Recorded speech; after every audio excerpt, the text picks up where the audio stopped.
Hi, everybody, and this is the next in our series of climate conversations with people who've really made a difference in Canada on the climate agenda. And I'm absolutely delighted this morning to be talking to Kehkashan Basu, who is a young environmental activist who, in her very, very young years, has achieved a huge amount. Thank you so much, Kehkashan, for talking to me. And I wanted to start by asking you, what do you think should be the biggest priorities as the UK approaches the COP26 conference next year in Glasgow? First of all, thank you so much for having me, and I'm delighted to be here today. I think that, we're living in such trying times, and now more than ever before, the efforts to ensure that all countries take actions to mitigate climate change, it's never been more important, especially since once the lockdown is over, there's a very good chance that a lot of the progress that was made in terms of helping nature and aiding the climate that would have a setback because, with the whole move towards economic gain and regaining the economic stability, that's going to pose a huge problem. So I think that from what I have seen and heard in my work, the UK has done a lot to ensure that, to be a leader in this climate process. And I think what I would like to see is that, there's more awareness driven by governments and helping civil society in that area to have a more human and planet-centered approach where it's, safeguarding the rights of the people who are affected most by climate change induced disasters and ensuring that their voices are heard so that they're not left behind in this process. And another thing that is really important, and I know that there are governments that are taking this step, is to have decisions informed by science, because science, that stuff that responds to science and acknowledges the need for the equitable stewardship of the world's resources. There are always going to be naysayers, but I think that the UK is doing an amazing job in ensuring this, and also I hope that it is taken forward as you go towards COP26. Great, thank you. And thank you for the nice things you said about the UK. I'm really proud to work for a government where this is such an important part of our agenda, and where, as a diplomat overseas, part of my job is to make sure that the message is understood and that we, that we work with others to deliver these really challenging targets. The organisation that you founded is very much focused on education. And I wondered how you see the future in terms of how we make sure that education reflects and responds to these huge challenges. As you said, there's no bigger challenge facing the planet. COVID has been really tough, but COVID is a temporary thing, and we will find ways of managing it. We have a vaccine that's been licensed in the UK today for use, so we will get over that. If we don't address climate change now, we will never get over it. The issue will be a terminal one. So how do you think we should work together on the education agenda to make sure that young people and everybody else really understands the issues? Yeah, that is such a crucial question in this day and age. And at Green Hope Foundation, you're right, we do use education for sustainable development as this transformative tool to engage children and youth in the sustainable development process. And we've been doing this right from its inception in 2012. And to strike at the root of this problem, we need to change the mindsets that's this rigid mindset that's cutting across all of civil society and society in general. And in order to change that mindset, it needs to happen in our homes first, and then in our schools, where even in the most developed nations, environmental education, as I've seen, is not part of the curriculum. So from our side, Green Hope is partnered with the Toronto District School Board and Dubai's Education Board to get environmental and sustainability education into the school boards, and conducting workshops in academies and schools and universities. But that is not enough. It has to be a part of the national education agenda. And at Green Hope, we believe in the words of David Orr, who said that all education is environmental education. But what we've currently seen is that, due to the pandemic, due to economic gain, environmental education gets shopped due to budget constraints. So I think what would be most beneficial is that we require financing and investments to make it happen, to get trained teachers in education for sustainable development, resources, new visual teaching aids that make it easy for children and youth to understand. And I think that is really important. So it's both action that's driven from the ground and action that's driven from the top, so that they meet together in the middle and that gap between the top-down, bottom-up processes is bridged. And do you know of any countries that are getting it right? I mean, do you have examples of where environmental education is a core part of the curriculum, or are we all equally bad at this stuff? No, there are places and regions, and even like places within countries where, yes, there's a lot of progress that's been made. I know that in the UAE and in Dubai, where we're partnered with the Dubai Education Board, that they take tremendous steps to ensure that there's environmental and sustainability education. Even now with the TDSB, when we're partnered with them, we provide free environmental education to the students, and the board is very accepting of that. I know that in New Zealand, there are certain areas where you have trainings for teachers in education for sustainable development, so that it's not just someone who is just put into the field of sustainability. Yeah. They're actually trained in that process. And I know there are some studies that have been released on the success of that. So yes, there are places where this is happening. Suriname, for example, is the world's most forested country, and we work extensively with them. We are partnered with their national youth parliament, and I've seen firsthand how much goes into ensuring that the children and youth are aware of their country's position in this environmental sector, and they emphasize the importance of ensuring that their children and youth take forward this actions to maintain and even increase that 93% forest cover. So yes, there is progress, of course, but there's always room for improvement. And as we move forward with technology, as we face more and more challenges, it's important to ensure that environmental education and sustainability education becomes the norm right from childhood. That's brilliant, and it's very encouraging to know that there's good practice that others can learn from and build on. Obviously your organization is a youth-based organization. We have seen how important the voice of youth has been in the whole climate debate, and some of the most powerful events have been led and organizations have been led by young people. What do you think governments should do to make sure that either in making policy or at a showpiece event like the COP26 conference, that the voice of youth is heard, that you're not just a sideshow? Everybody talks about involving youth, but very often it's, there's the big agenda with all the important people in it. And then you have a separate thing where young people are allowed to have their say. How can we ensure that that's part of the mainstream conversation?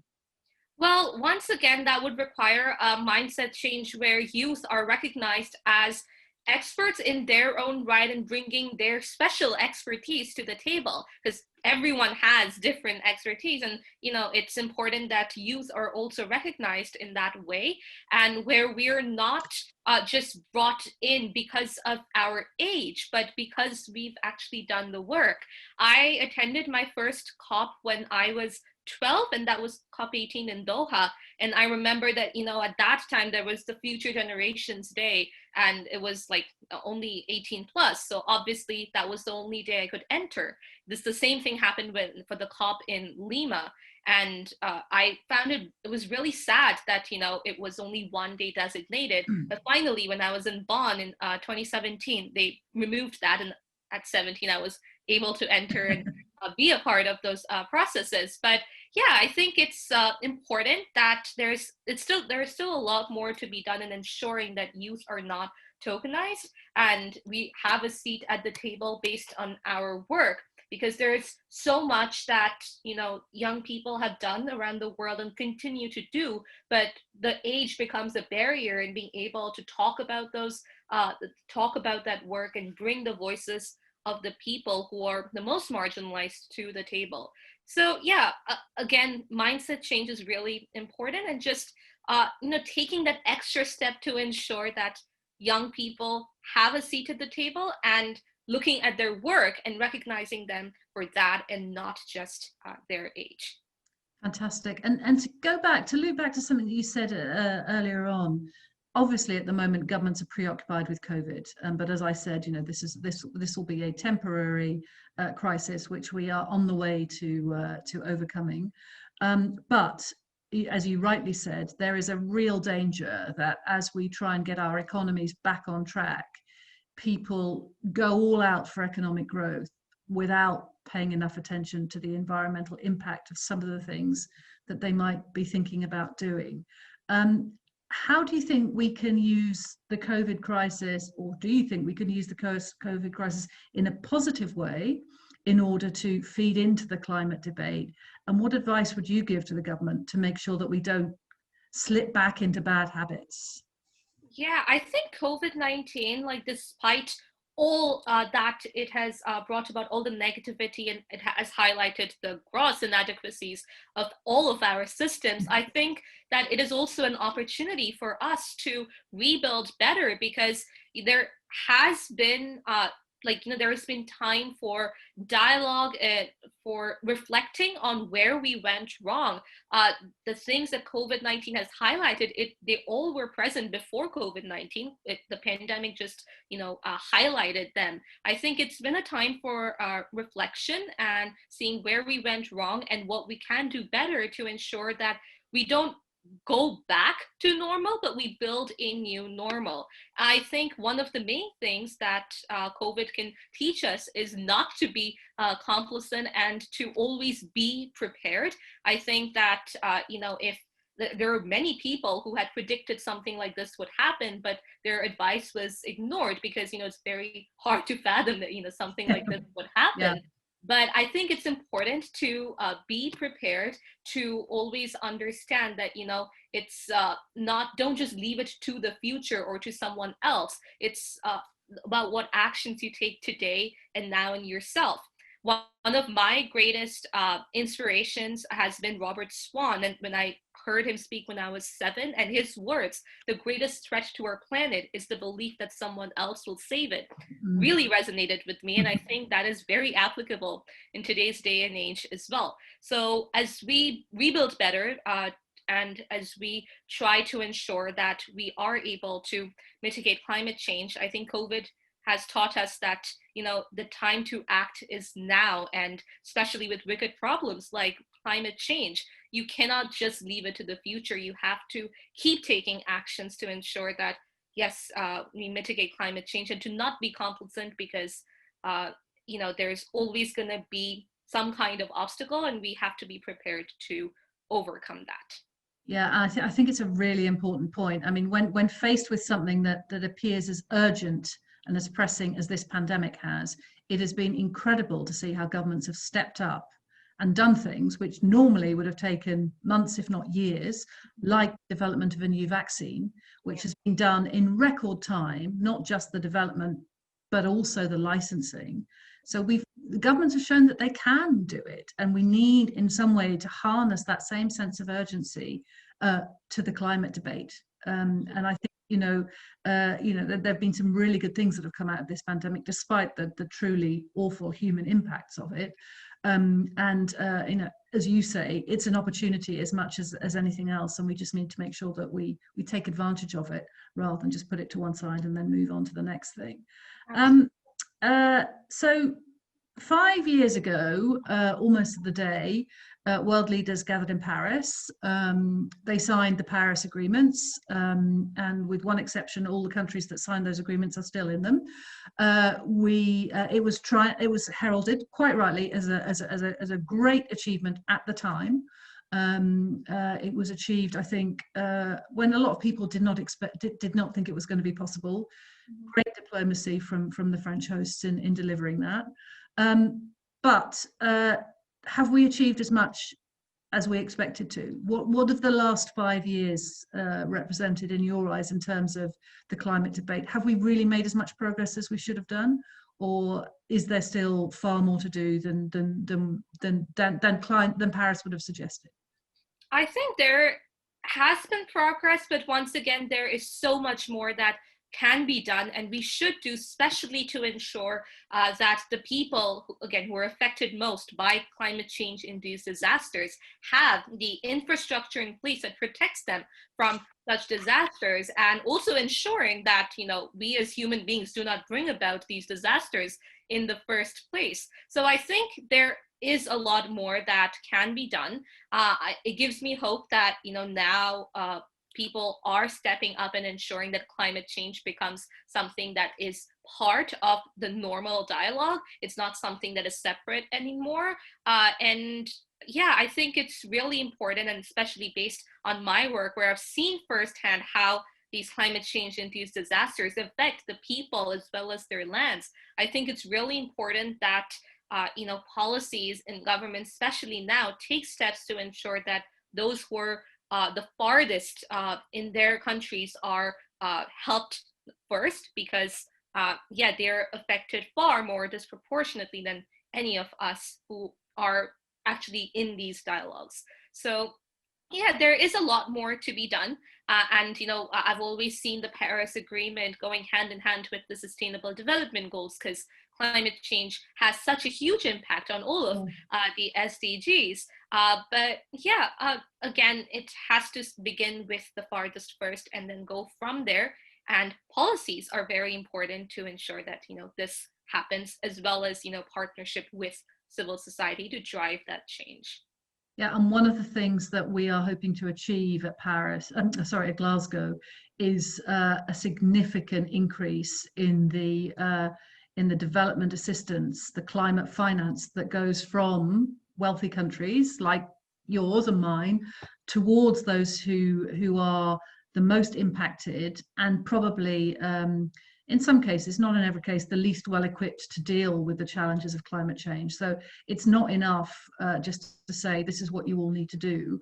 We need to offer the tools, and in some cases the financial assistance, which allows those countries to take the appropriate action to mitigate and adapt, and then to mitigate the impacts of climate change on those populations. And you're right, there are countries which could literally disappear. But every single country is impacted, but the ones who are the least developed are the most impacted. And actually, in some cases, very small things, relatively inexpensive things, can make a huge difference. I worked with an organization in a previous posting which works on the use of emitting fuels for cooking stoves in Africa. And cooking stoves are terrible in terms of the environment, and just providing a different way for families to cook their meals can have a huge impact. So these are small things that really can, as you say, shift the dial globally on these things. And on that same track, what one thing? So we're sitting here in our nice houses in a lovely country where our lives are pretty good, but every single one of us can do things to change. What, as sort of on an individual basis in your work, what are the things that you would say to somebody like me? What should I do personally? What are the steps I can take to make a difference? In terms of my not in terms of activism, but in terms of my daily life.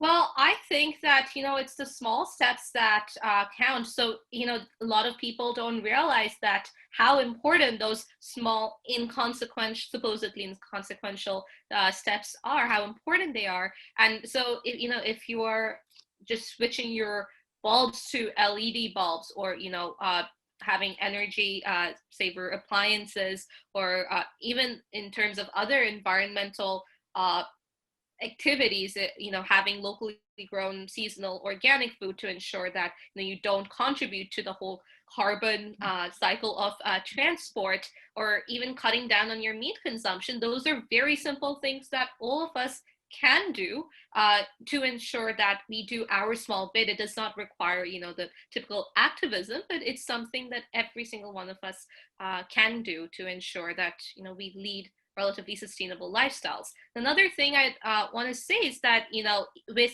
uh, all of the challenges that, yeah, we all face challenges related to climate, but, you know, the solutions to mitigate climate change have to be localized, and it differs on depending on each region, because the challenges, the impacts of those challenges are also very different. So you know, I never say that there's one thing that every single person can do, because that one thing differs for every person, and what is applicable to one person might not be applicable to another person in another country.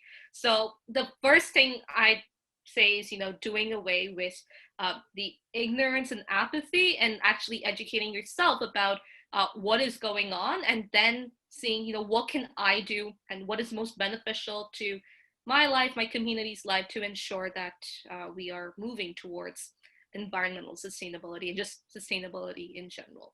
And do you think that people of your generation are doing these things almost instinctively?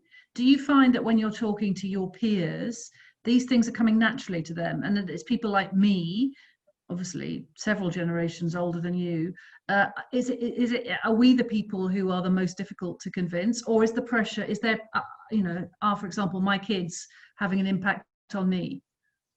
I think that, you know, we believe in intergenerational solidarity, and I think there's good and bad in every generation. So I would not say that, you know, there's the entirety of my generation is all for climate action. That is absolutely not true. But there are a lot of people who are like, you know, engaging in this process and leading this process. And I'd also say that there are people of the previous generations who are doing so much to ensure that we David move. Attenborough, Absolutely. who is even several generations older than me. Absolutely. And, you know, they're the people who serve as our inspirations and our role models, that, you know, that is what I want to be, and that is how I want my impact to be seen, as a positive impact. So I'd say that, you know, you always learn, and education is a two-way street. So I think we learn from each other and ensure that this learning process keeps going. So yeah, I think that there are a lot of people who are doing many, many good things for our planet, and there are people who are not, but I would not say that there's any particular generation that's good or bad, because, like I said, there's good and bad in every generation, and it is my hope that there is more good than bad now, no matter the generation, just all over the world. Fantastic. And one final question from me. If you could, so you say that instead of me at the other end of this camera, you've got the assembled world leaders, and I know this is like bread and butter to you, because you've done it before. You've addressed the UN General Assembly, so I mean, you know what it's like. What would be the message you would give to those leaders who are coming to COP26? You know, what if you could tell them one thing that you would like them to do? What would it be? I think it's very important that you do not leave behind the people who are affected most by climate change induced disasters. I think all of the policies that are implemented have to be implemented at the grassroots level, and ensure that, you know, it's not something that is just tokenistic, but something that is actually carried forward. And I think, you know, the policy implementations is not just left to civil society organizations, but governments and civil society actually work together hand in hand, and ensure that there is this transparent process where everyone knows what is going on, and people are able to contribute towards this climate change mitigation process. So I think that there's COP26 has to be about definitive time-bound goals, and not just another discussion. And I think that there is a lot of hope that there are governments that are willing to take that extra step to ensure that all the policies are implemented at the ground level and continue to be implemented into the future with specific time-bound targets. That's fantastic, and I think you're absolutely right. You know, I think what people want is action, and we have been very clear in the as you know, as we start preparing, that what we require from every participating government is concrete action. It's not enough to say that you have this long-term aspiration to do this in the year whatever it is. We want to see concrete commitments, both in terms of national legislation and steps taken nationally, but very, very importantly, and you've referred to it several times, in the commitment of the developed world to ensure that those who are less economically developed than us have the tools and the assistance they need in order to confront these problems themselves. So that's a great note on which to end. Thank you so much. I look forward to seeing you when you're the Canadian Environment Minister or Prime Minister in a few years' time. You're certainly on the right road to get there if that's what you want to do with your life. It's been truly inspirational talking to you and hearing from you. I look forward to continuing the conversation over the next few months as we head into the Glasgow conference. Thank you so much. Thank you so much. And it was a delight to meet you. And I really hope that we're all able to work together to ensure that future we want, the just, equitable, and sustainable world. It's fantastic. Thank you very much. Thank you.